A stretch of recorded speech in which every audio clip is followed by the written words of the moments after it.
Senhor esteja convosco. Ele está no meio de nós. Proclamação do Evangelho de Jesus Cristo, segundo João. Glória a vós, Senhor. No primeiro dia da semana, Maria Madalena foi ao túmulo de Jesus, bem de madrugada, quando ainda estava escuro, e viu que a pedra tinha sido retirada do túmulo. Então ela saiu correndo e foi encontrar Simão Pedro e o outro discípulo, aquele que Jesus amava.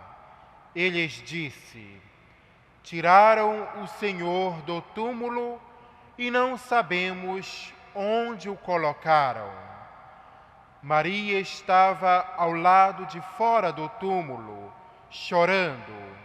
Enquanto chorava, inclinou-se e olhou para dentro do túmulo. Viu então 2 anjos vestidos de branco, sentados onde tinha sido posto o corpo de Jesus, um à cabeceira e outro aos pés. Os anjos perguntaram: mulher, por que choras? Ela respondeu: levaram o meu Senhor e não sei onde o colocaram. Tendo dito isto, Maria voltou-se para trás e viu Jesus de pé, mas não sabia que era Jesus. Jesus perguntou-lhe: mulher, por que choras? A quem procuras? Pensando que era o jardineiro, Maria disse: Senhor, se foste tu que o levaste, dize-me onde o colocaste, e eu o irei buscar. Então Jesus disse: Maria.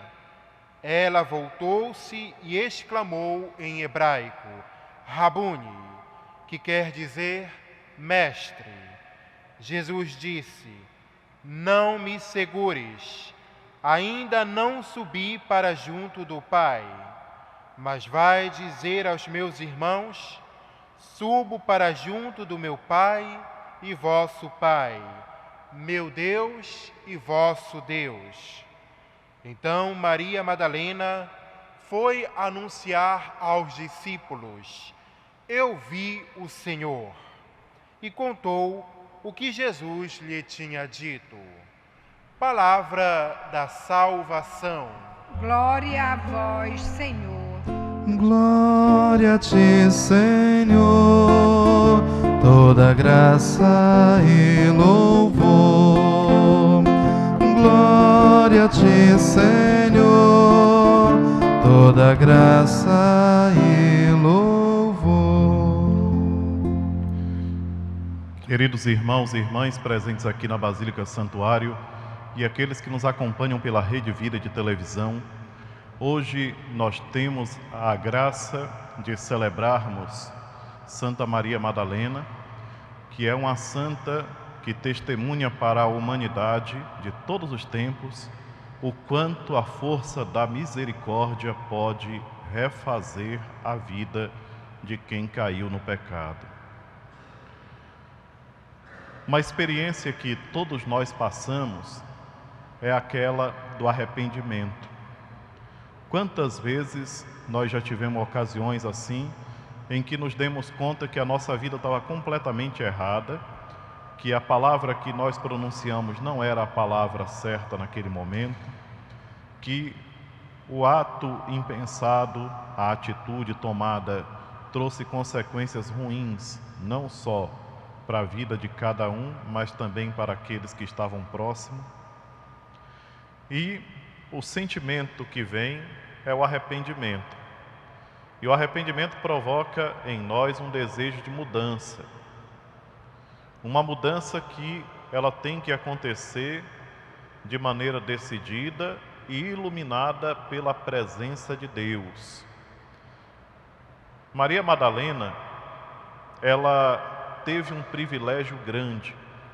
Foi a primeira, como nós lemos na leitura, aliás, na oração de hoje, ela teve o privilégio de ser a primeira a ver nosso Senhor Jesus Cristo ressuscitado.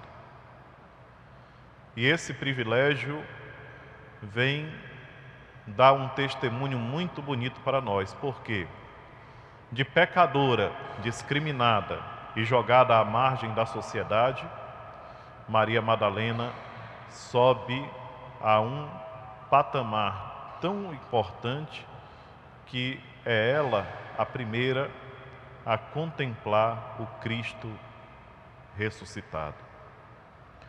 Queridos irmãos e irmãs, essa celebração de hoje enche o nosso coração de esperança, mas ao mesmo tempo que enche o nosso coração de esperança, também é um convite para que nós sejamos misericordiosos uns com os outros. Uma das dificuldades maiores que as pessoas que erram encontram é se recolocar na sociedade, voltar a participar da igreja, porque a discriminação fala tão alto que faz com que a graça de Deus seja obstaculada. A pessoa está fazendo todo o esforço para poder recuperar o tempo perdido. Está juntando tudo aquilo que tem de humildade para poder reconhecer diante de todos que errou. E às vezes o ser humano tem um pensamento mesquinho e uma atitude que não é menos do que isso, de dizer para quem errou: mas não eras tu que estava aí na vida errada? Como é que agora está pousando de santinho na igreja? Essa é a pior frase que um ser humano pode pronunciar. Porque quem sabe de si é a pessoa mesma. Nós não temos o direito de estar julgando os outros e condenando como se nós soubéssemos do que se passa no coração e na mente dos outros. O arrependimento, o recomeçar, é uma coisa muito pessoal. É de Deus com a pessoa interessada. E nós não podemos ter a atitude mesquinha que teve, por exemplo, na parábola do filho pródigo, que nosso Senhor Jesus Cristo nos conta, que na parábola do filho pródigo, o filho mais velho, ao invés de se alegrar com o retorno do filho mais novo, arrependido, o filho mais velho fica olhando para ele e criticando e achando que o pai foi injusto porque não fez para ele nunca o que fez pelo filho que retornava. Queridos irmãos e irmãs, eu fico contemplando esse evangelho e pensando na nossa responsabilidade também em ajudar quem está tentando recomeçar. Nós temos que ajudar e não empurrar a ladeira abaixo. Se há alegria no céu por um só pecador que se converte, mais alegria por um só que se converta do que por 99 justos que não precisam de conversão, essa alegria deveria ser também nossa. Nós deveríamos ter essa mesma alegria, uma alegria muito grande daqueles que retomam o caminho, o bom caminho. Procuremos, meus irmãos e minhas irmãs, meditar sobre esse evangelho. Olhando do ponto de vista de quem está fora da situação, essa é a reflexão. Agora vamos olhar de quem está dentro do problema. Cada um de nós, na nossa condição de pecadores, de pessoas que falham, é tão bom ser perdoado. Eu vejo quantas vezes no confessionário a gente entra totalmente desnorteado e sai do confessionário com uma paz interior, com uma tranquilidade na alma, com a certeza de que a misericórdia nos abraçou. Quando a confissão é bem feita, né? Porque aqui e acolá tem gente que entra no confessionário para contar o pecado dos outros. E aí não é por esse modo não. Cada um tem que entrar e contar seus próprios pecados. E a outra coisa é não ficar se justificando. Nos 4 evangelhos, Maria Madalena é apresentada, ou a gente nós fomos acostumados a observar que a pecadora arrependida que pede perdão a Deus seja Maria Madalena. Então nós imaginamos a atitude dela. Naquela casa de Simão, a mulher pecadora que entra e lava os pés do Senhor com suas lágrimas e enxuga com os seus cabelos. É uma confissão pública dos seus pecados. A mulher adúltera que é arrastada e colocada no meio daquele círculo e todos preparados para apedrejá-la, e ela num silêncio fica quietinha esperando a morte, e de repente ela recupera a sua vida, e mais do que a sua vida, recupera a sua dignidade. A Divina Misericórdia quer nos oferecer isso, meus irmãos e minhas irmãs, quer nos oferecer a oportunidade de recuperarmos a dignidade perdida. Mas nesses tempos de muita confusão, aqui e acolá nós encontramos pessoas que acham que só devem ser perdoadas, não devem mudar de vida. O perdão, ele vem juntamente com uma coisa muito importante: o reconhecimento do que errou, de ter errado, e o propósito de mudar, porque senão não adianta. Nós estamos brincando com a misericórdia de Deus. Tem pessoas que acham que só devem ser perdoadas, mas não querem mudar. Enquanto que o perdão, ele conduz naturalmente a uma mudança. Foi isso que nosso Senhor Jesus Cristo falou no Evangelho da adúltera, no Evangelho que fala da história da adúltera. Ninguém te condenou? Não, Senhor, eu também não te condeno. Agora vai e de hoje em diante não tornes a pecar. Esse é o detalhe importante que a gente não pode deixar despercebido.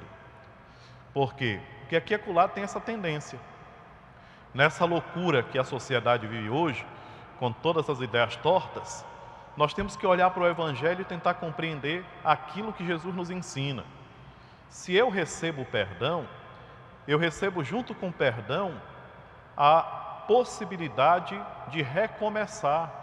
E eu devo recomeçar, porque é condição.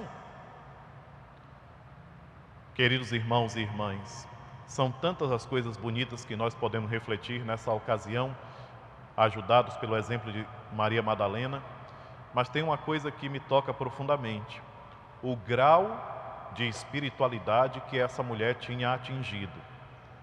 Ela conversa com os anjos. Quem de vocês aqui já conversou com os anjos? Eu nunca conversei.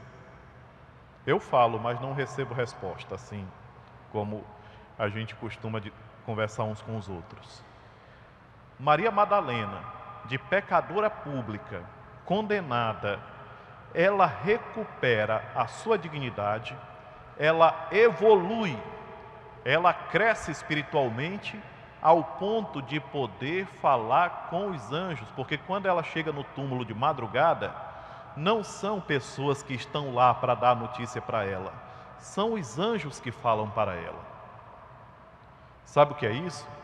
É elevação espiritual, progresso espiritual, é oração, é vida de oração. Se ela não fosse uma pessoa convertida, completamente transformada pela graça de Deus, buscando cada dia mais a sua santidade, se ela não tivesse um grau de oração considerável, ela não tinha visto os anjos nunca. Tem gente que passa a vida toda tentando compreender o Evangelho e não compreende. Aqui e acolá nós encontramos pessoas que dizem assim: eu leio, releio, mas não entendo nada. Eu digo, é claro, não dá para entender. Se você não tem vida de oração, se você não tem intimidade com Deus, você não vai entender o pensamento de Deus. Tem que ter intimidade com Deus. E é uma intimidade mesmo que nós precisamos. Maria Madalena foi crescendo nessa intimidade com Deus. Quando ela sente o desejo de ir lá no sepulcro, ela não está procurando o amigo dela, Jesus Cristo, até porque ela sempre olhou para Jesus Cristo como ele realmente é. Ele é Deus, é a segunda pessoa da Santíssima Trindade, é o Messias. Se ela não tivesse essa consciência, jamais ela teria se colocado ali para poder pedir perdão de uma maneira tão humilde para uma outra pessoa igual a ela. Queridos irmãos e irmãs, nessa ocasião bonita, eu queria que ficasse no nosso coração, sabe o quê?